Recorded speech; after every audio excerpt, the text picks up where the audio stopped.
Hello दोस्तों, आज मैं बॉलीवुड की एक और दुर्लभ फिल्म जिंदगी पर वीडियो बनाने जा रहा हूँ। जिंदगी 1956 की बॉलीवुड फिल्म है।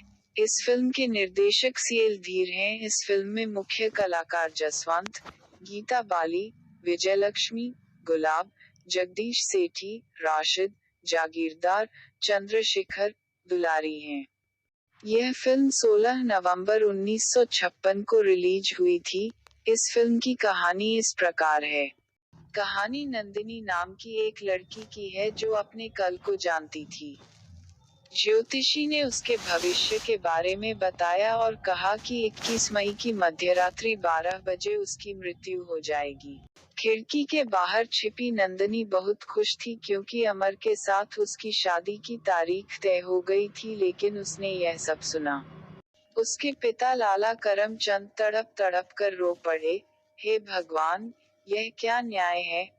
मैंने उसकी शादी की तारीख मांगी और तुमने मुझे उसकी मृत्यु की तारीख दी। नंदिनी को अपने कानों पर विश्वास नहीं हुआ। बेटी ने अपने पिता से यह ज्ञान छुपाया और पिता ने उससे छुपाया। जब वे एक साथ होते हैं तो वे हंसते हैं, गाते हैं और एक साथ आनंद लेते हैं। जब वे अकेले होते हैं तो वे दर्द से रोते हैं। उसके पिता ने फैसला किया कि मैं उसे इन कुछ महीनों में दुनिया की सारी खुशियां दे दूं। तो उन्होंने उस उद्देश्य के लिए काम किया और अमर के साथ नंदिनी का विवाह भी तय कर दिया। नंदिनी ने फैसला किया कि वह सब कुछ त्याग देगी। वह सभी बंधनों को त्याग देगी। इसलिए वह अमर से अलग हो गई।